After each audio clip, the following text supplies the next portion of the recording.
Now you are listening to my talk. You have forgotten all those things. Your jealousy and anger and greed and selfishness, you have forgotten for the time. Some sort of purity remains in your mind at this moment.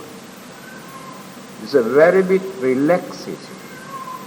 You allow your mind to relax and divert toward a worthy cause, which is useful, harmless, and never arouse your jealousy or anger or enmity, but calm your mind. And also gain some sort of knowledge and understanding. Now, the language that I use, now you can understand. Therefore, you gain some knowledge. After that, you think how far or how much you can adapt, you can practice, at least a little bit. You try. When you listen to this kind of chanting, then you stop all your mental disturbances at that time, and purity remain, develop confidence in your mind, devotion. Then that purity with devotion help you to get rid of many kind of sicknesses which are created by the mind. Mind creates lot of sicknesses. That is why we use this. The stanza just I recited. After that, I do not know what happened to me. So I did not explain. In brief, I have told you the whole sutra is based on the great qualities, virtues, wisdom of the Buddha, Dhamma, Sangha. When you come to know these good qualities, you also gain more inspirations and devotion. Yesu prayutta manasa dalhena nikkamino gotama sasanamti te pattipatta amatang vigaiha laddha mudha nibhuting munjamana dampi sanghe ratanang panitang etena saccena suatti hotu.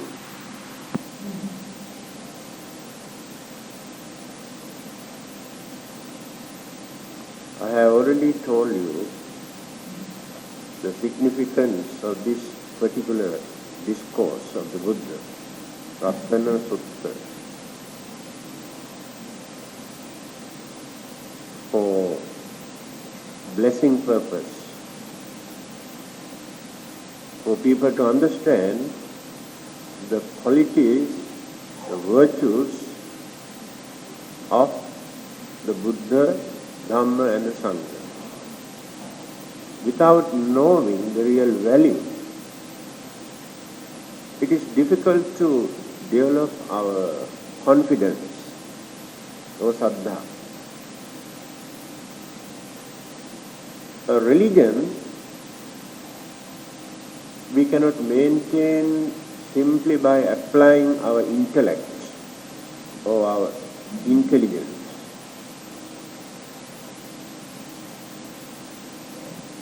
Without devotion, saddha or confidence, we never experience any good result from a religion. So, by knowing the real values, you can understand why should we follow, why should we worship or respect or offer, not as a religious law. If not,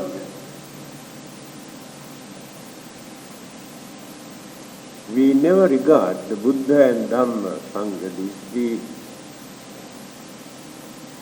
religious symbols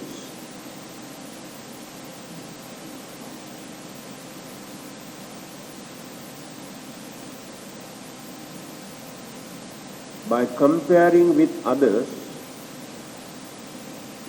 where they talk a lot about miracles and worldly powers.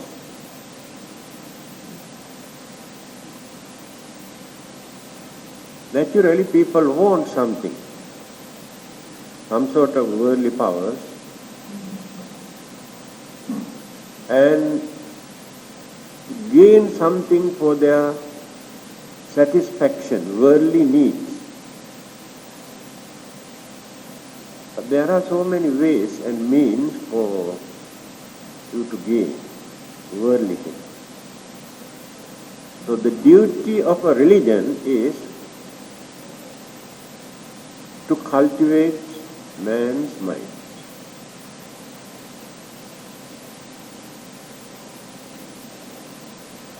To cultivate means to understand the nature of man's mind and to find out where the mistake,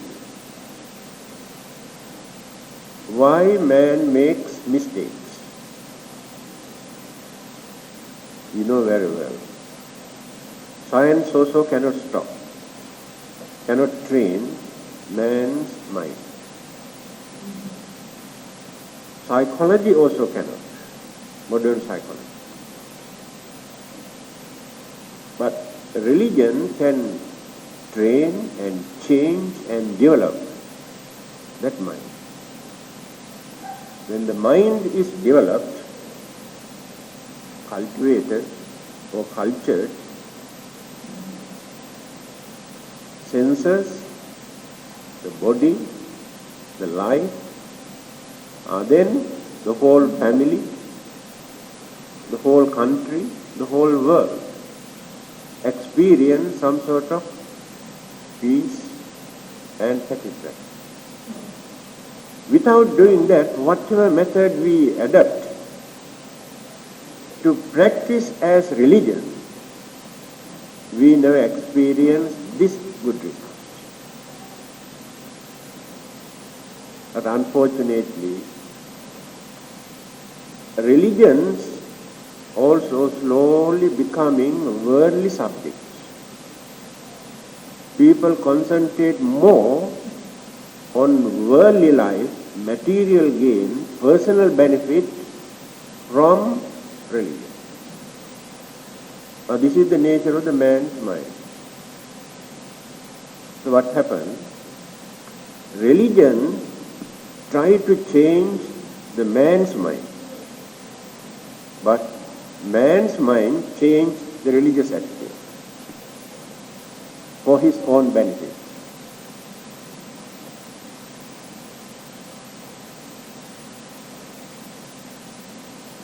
Now let us explain.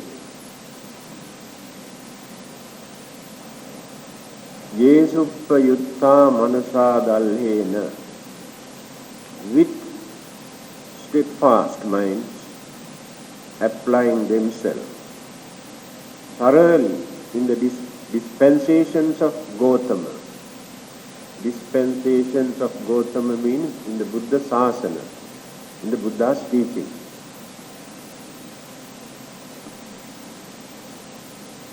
Exempt from passion, they have attained to that which should be attained.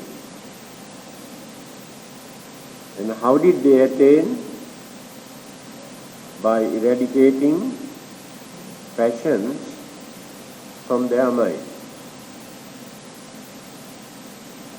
So what are the passions? Passions means mental defilements, mental impurities, which create mental disturbances and disturb the whole world. Man's mind disturbs the whole world. When that mind is trained properly, peace exists. Otherwise, there is no peace.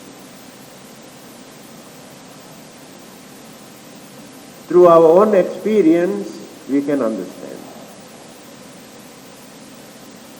So Buddhism does not encourage people to pray or asking peace, because it doesn't work. Whether we pray or not, if you know how to guard our mind, not to misuse our mind, then we experience peace.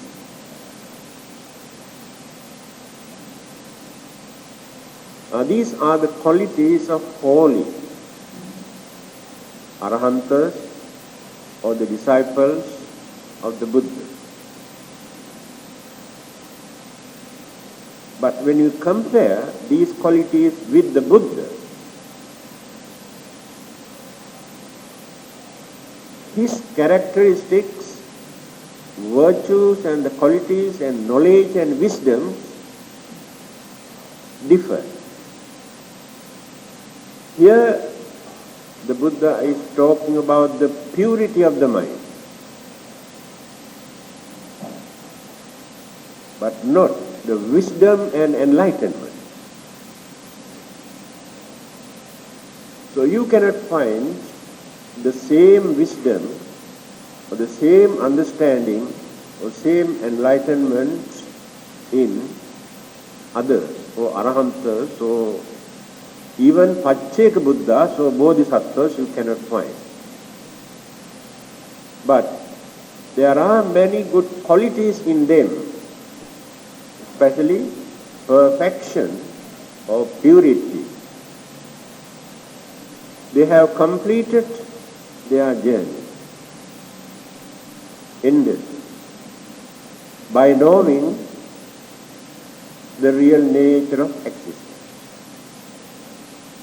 In our case, whatever we do, whatever we practice, whatever we believe, there is a very strong craving. That is why we exist. If there is no craving in our mind, we do not exist. Like this, to suffer like this, to struggle for our survival. But this realization comes to us later, through understanding. Otherwise, our measurement, our way of thinking, our need, our satisfaction, we consider according to our selfish desire. We have two kinds of desires, two kinds of cravings there. Selfish desire and ordinary desire. Can you understand? So what is the difference? Desire and selfish desire. Can you understand any difference?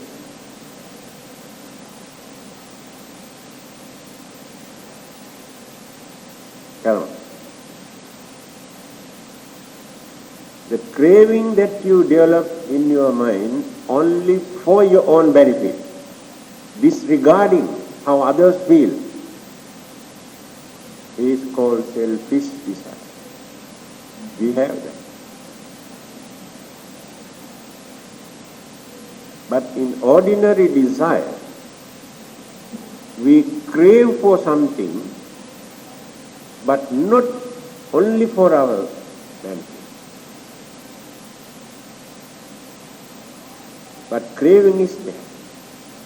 Understanding people later divert what they gain through their desire and make use of them through proper channels, utilize them for good purpose. But one day we had to get rid of that also, because human emotion again drag our mind to develop selfish desire.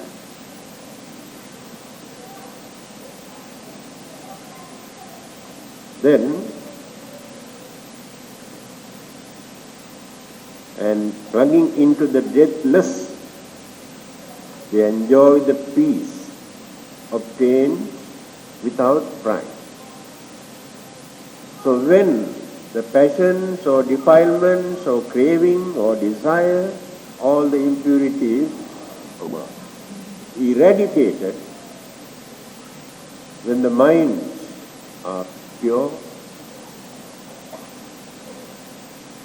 then we experience that bliss.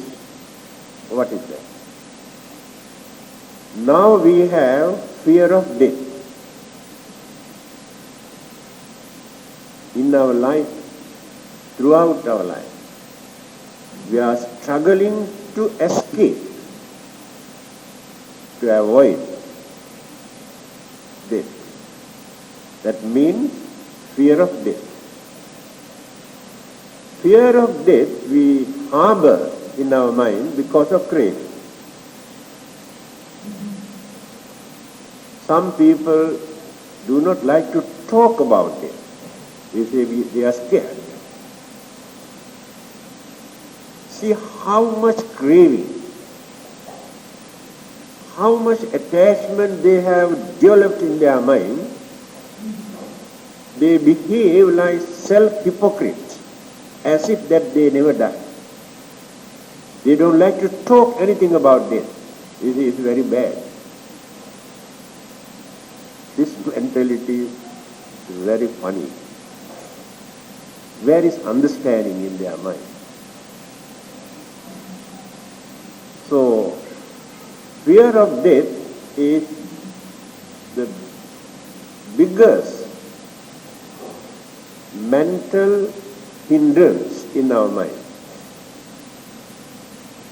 Everything in our day-to-day life, in our daily routine, we are doing in order to avoid, to stop, to escape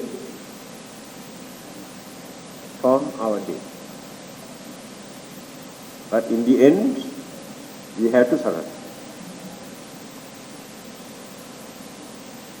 That is why the Buddha has given this warning for all of us to consider, to contemplate earlier, to reduce that fear. Then, when that natural death, because death is natural, there's nobody to create death. When that natural death comes to us, we know how to face without creating confusion or fear or worry. The meditation on death is one of the important items for us to cultivate our mind. So there are 5 things that the Buddha has introduced for us to contemplate. Then the mind gets used to this. Because at the moment we are scared of this. Now take for instance, you have not seen devils. Although you create imagination, you have not seen ghosts. Because of that you create some sort of fear. So you are scared of them. If you happen to meet them occasionally, those so-called devils and ghosts, the fear that you have developed in your mind slowly fading. Because you come to know who they are. Whether they really exist or not. At the moment you are creating imaginations in your mind, so you are scared of your own imagination. A monk who had been meditating for a long period developed his jhana, meditation, the power to create all sorts of visions. It is natural. A disciple who studied meditation under him also developed, but later he realized his teacher has not yet attained the perfection, so arahant. So he knew there is nothing for him to learn from him. So he went away. Through his own effort, he attained arahant, the disciple. Later he wanted to enlighten his teacher. So he came back and asked, paid respect and asked, may I know whether you have attained arahanthood? He said, yes, why not? Because he was under the impression that he has already attained arahanthood. He said, yes. He said, how do you know? He said, I can create anything at any moment, whatever I like. I got that power. Then the disciple thought it not necessary to argue with him. Allow him to realize. Then he asked his teacher to create a huge elephant in front of him. Just like a magician, at once he created huge elephant. There you are. Anyone can see. All right. The disciple is very clever. Now, can you ask this elephant to come and charge, attack you? Oh yes, he did that. When this elephant coming to attack, holding the trunk like this, the elephant come nearer to him, he got up from his seat and ran away. Then the disciple said, look here, you said you have attained arahanthood. Arahantas have no fear. Again, what is this vision? There is no reality in this vision. It is a creation. This vision was created by you. In reality, there is no elephant there. See, you have created fear in your mind, even that the vision created by you. In the same manner, this concept of devils and ghost spirits, you create in your mind, after that develop fear. That is why I told you, if you happen to meet them, this fear slowly disappears from your mind. Then, why the Buddha has given these 5 advices? For us to contemplate, to think, not as hypocrites.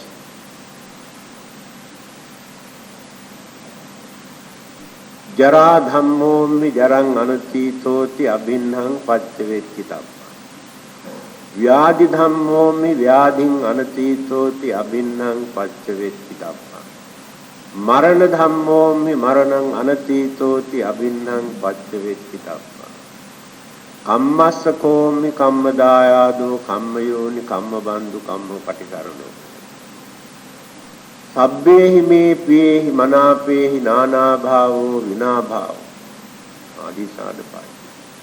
Now if we can understand these 5 things, we can reduce a lot of tension and fear and suspicions and worries that always we create in our mind. Because they are worrying about their old age, about their sicknesses, about their death.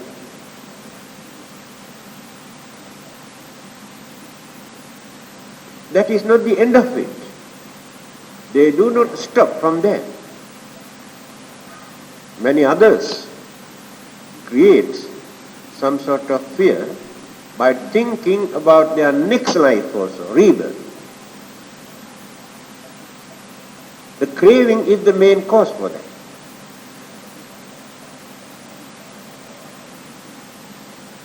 So, last one,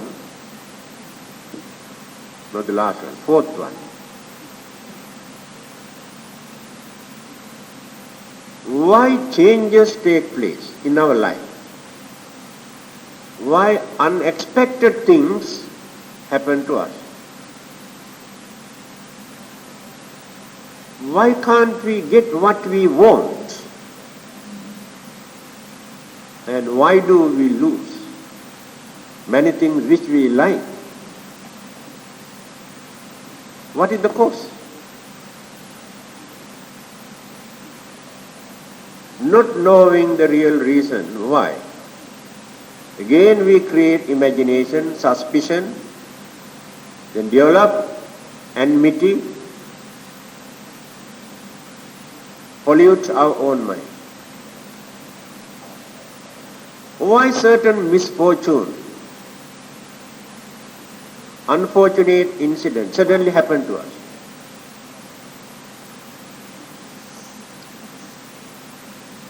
Innocent people,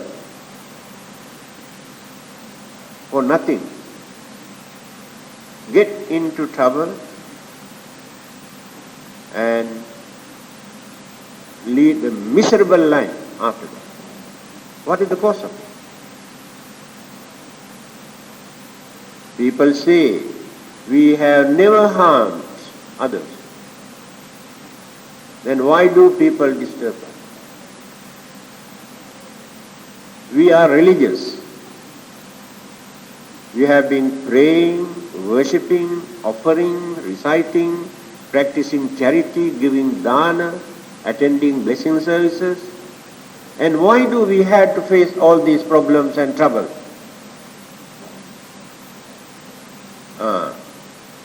To give the correct answer for all these questions, the Buddha said, Kammassa komi kamma dayado kamma yoni kamma bandhu kamma patita. So everything in our life is governed, directed, promoted, toppled, support, disturbed by our own karma. It is due to lack of this understanding, due to our ignorance, we create imagination. This is act of God, will of God, or devil, or a spirit. So those who can understand how life exists, why changes take place, why we had to suffer for nothing, why we are not happy, why we cannot satisfy with our life. The secret is there. But on the other hand, there are some who can maintain some sort of happiness, satisfaction, comfort, peace in their life. Then why? What is the cause? Then why? What is the cause? Even without using their effort or knowledge or understanding, some of them experience comfortable life. But those who struggle day and night for their survival, won't get even enough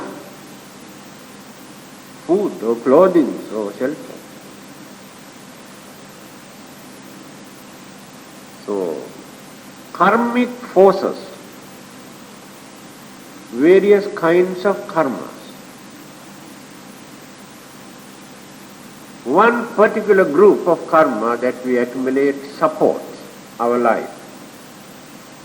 Another group that we have accumulated as bad thing always oppose, topple, disturb.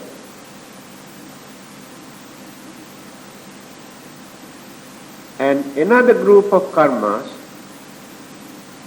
help us to lead a comfortable, healthy, long life.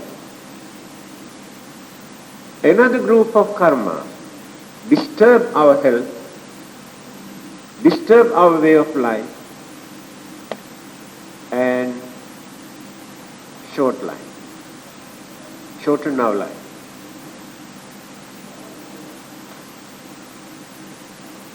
So if you can understand this, we never grumble, we never curse others. And the last one is,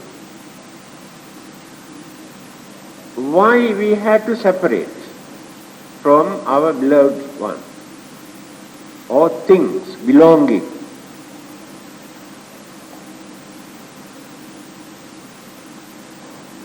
People come and take away all our valuable things which we liked. If not, they swindle us. Our beloved husband, wife, children, or parents suddenly depart.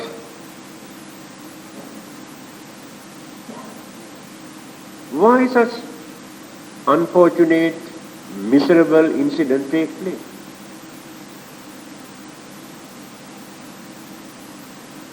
Now let us take that incident in Singapore. Last Saturday I was there. The whole building, 7-story building, like this, not like this. Cannot imagine what is the cause of it. And small babies were there, husbands and wives, parents, friends, relatives, all were there. Why such things happen? Who is responsible for that? Plane crash. Few hundred died on the spot. Storm, lightning, earthquake, volcanic eruptions, fire, flood, disease.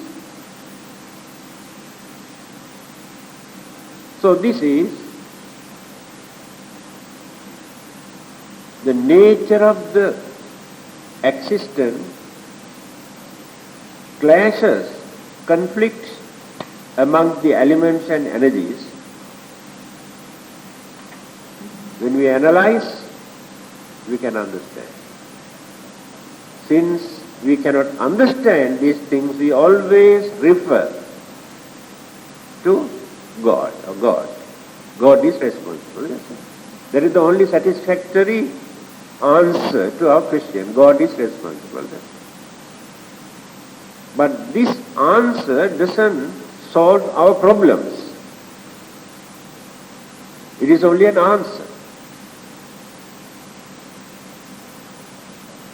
So can you understand these 5 advices given by the Buddha for us to contemplate? Whether we are young or old, especially young people must contemplate this. Because they are the most worried people. Old people do not worry very much. Because old people enjoy their life, thinking how they enjoyed when they were young. They sit down and think, how they enjoyed their life. So old people depend on the past. young people depend on the future. They are creating their daydreams, planning and thinking and praying and how to make money, how to be rich, how to get married, and how to maintain their family, how to lead a comfortable life, so they are living the future, creating all those imaginations. So they have more worries and responsibilities and disturbances in their mind. So this advice was given by the Buddha to avoid, because when one of these occurrences take place, you know how to maintain your mind without creating frustration or undue worries or tension in your mind. People cannot understand how to value this kind of advice. What are those 5? First one, want to repeat and repeat and repeat. First thing, each and every person must contemplate that slowly we are marching towards our decay, old age, because there is nobody in this world who can stop it. No one can escape from this. But nobody likes it. Everybody hates this. But no other solution. So by realizing this universal law, phenomenon, so what we have to do, instead of praying to stop our old age, get used or to cultivate our mind, thinking one day, not one day, slowly I am reaching, marching towards my old age and decay. It is natural. Then the fear slowly disappears. Next one, Vyadidhammo. What does it mean? We are not free from sicknesses. Now you may feel you are very fit, healthy, energetic. But you do not know sicknesses are developing. Take time for you to understand. A person who suffered from gastric ulcer or cancer somewhere do not know. Take time for doctors to find out. Then we realize. So various kind of sicknesses are developing in our body. And these sicknesses are not confined only to us, to human beings or animals. Even the plant life, you can see how plants suffer from so many kinds of sicknesses. And those who say that we had to suffer from various sicknesses because we have some sort of original sin. God created us not to suffer from any sicknesses, but we were very naughty, so we have violated something. So we are suffering from sicknesses. And what about those plants? What kind of original sins they have done? They too suffer from cancer, you can see, growth, and various kind of bacteria, virus attack, just like human body. And then where is the original sin in the plant life? It is natural. So sicknesses are natural. So different people have to experience different kind of sicknesses according to the formation, the metabolism in the body, the elements of the body, different kind of sickness. So it is natural. So when we develop our mind by thinking that way, when sicknesses appear, disturb us, we can maintain some sort of satisfaction in our mind because we knew some sort of sicknesses come to us. Now this is that one. Third one, Marana Dhammo mi maranang anatito. What is that? Death is natural. We have not gone beyond that, not exempted. What is the cause of death? What is the cause of it? God created for you to live forever, immortal life. Again you have missed the chance because you have violated something. Then what is the cause of death?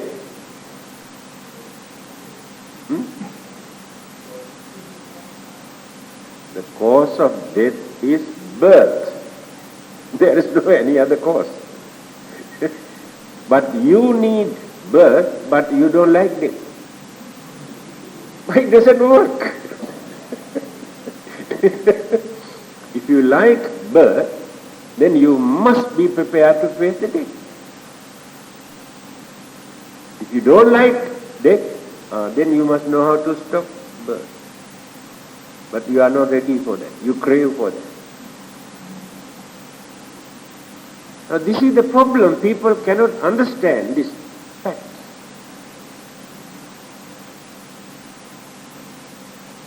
So we had to face. Then to reduce this fear or disappointment, religions try to console. Don't worry. Don't be scared of this. Because this is not the end. Death is not the end of your life. Then why do you worry?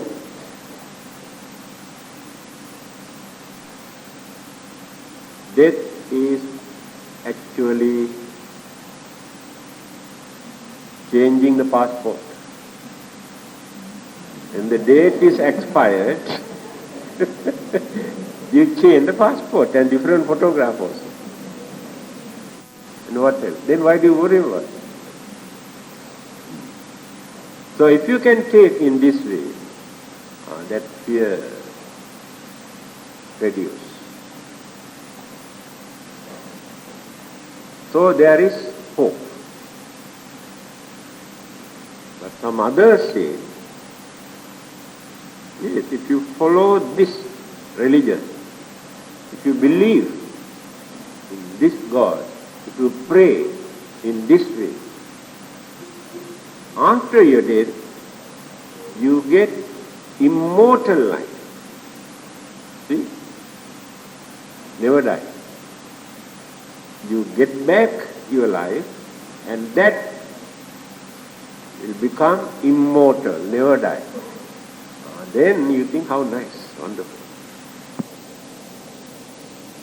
But never realize, never analyze, never use common sense whether it is possible. But just to console. So they entertain your craving. So very easy to introduce this kind of religion. Because they know what you really need. Your idea is to exist somewhere without facing death. And these religions entertain that craving.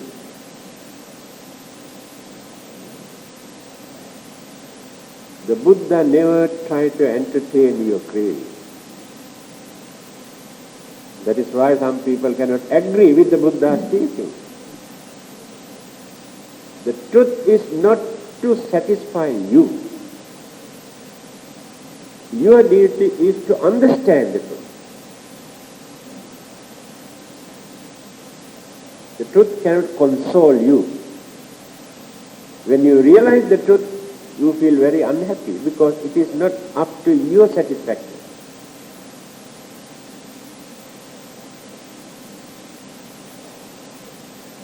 So, we know that one day we have to die. Then be wise. So, life is here for us to make use, good use of. How to use?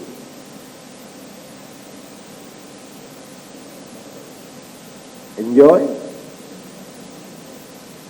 Otherwise, how to make use of the life? Right? Go on enjoying and enjoying and enjoying. In the end, see how you feel.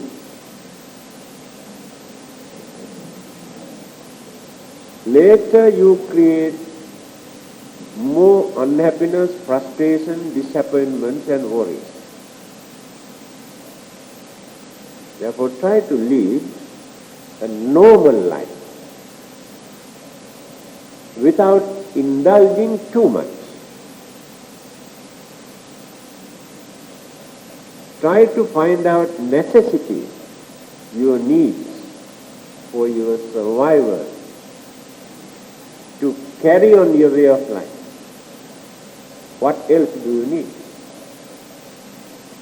Then you won't get much disappointment.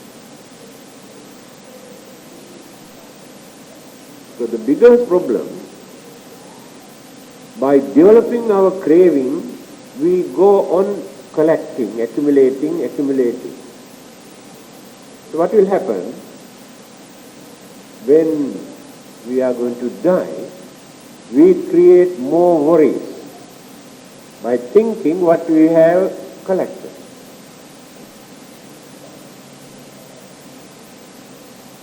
And realize we have done a mistake. Cannot die even peacefully. But those who have reduced this can die without creating that frustration in their mind. That is the way how to prepare to face our death. So when we think that one day definitely we have to depart from this world. From this world means from this physical body. World means physical body. Life is inside this physical body. This is a world. So this life separates from this world.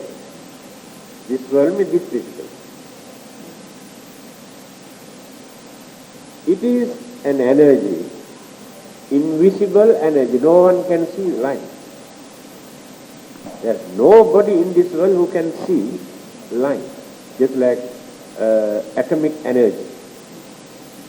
Those who have discovered atomic energy also have never seen atomic energy. No one can see it. The life also like that. This life currents or energy come into existence when certain elements and energies join together. Then the frictions of these elements and energies produce that light. It is a current, like electricity. Can you understand the meaning of light? So as long as this friction, elements and energies work very healthy way, without disagreement, then life also exists without facing many problems. Problems are there already, but later, when disagreement started, amongst these elements and energies, life experienced problems. Then worries and miseries and fear and disturbances, we experience. Life experience all these things, but not the body.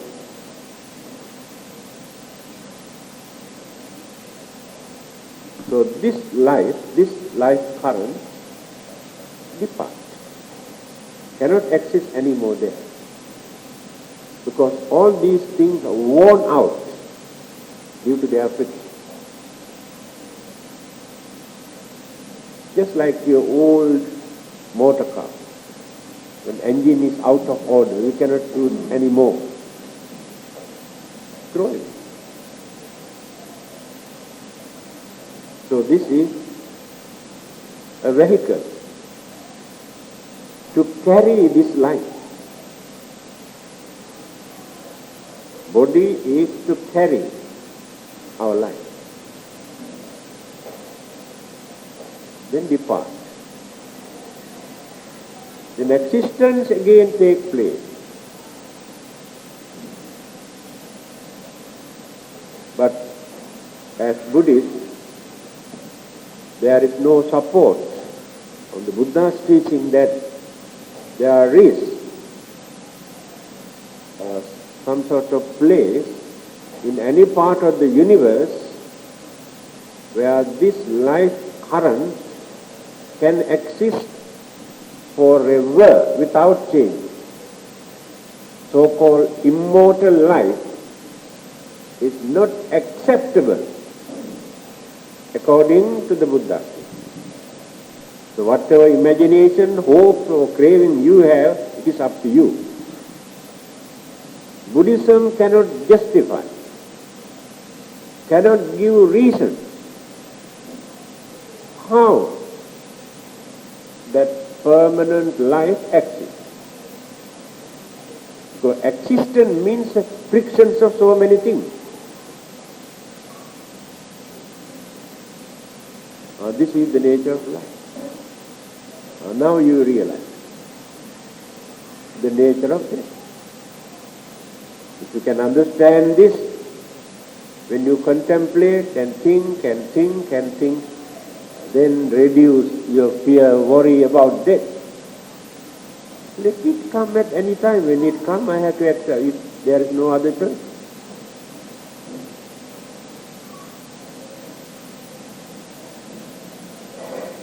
Then separation from all these things which we like is natural. Because when we came to this world, we did not bring anything with us, isn't it? Not even clothing also. Later we have collected so many things. And these things we have collected from others. So if we can collect these things from others, it is quite natural. Others also can collect from us.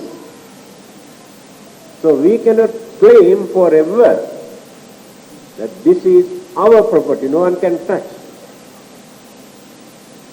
This is the universal. Therefore, these are the 5 advices given by the Buddha for us to contemplate, to reduce our tension and fear and worries and mental disturbance. Because these 5 are the biggest problems which create worries in our mind. Then you can maintain some sort of peace. Otherwise, there is no peace. Almost every day, run here and there, go and ask this, to avoid these 5 things. We want to pray to avoid one of these things. We want blessing. For what? We want to pray to God, asking to stop my sickness. So every minute we are fighting with one of these things. The Buddha's advice is, instead of praying, why not you try to understand these things are natural, universal, inevitable. So far no one has seen anybody in any part of the world who could stop any of these things. So they are natural.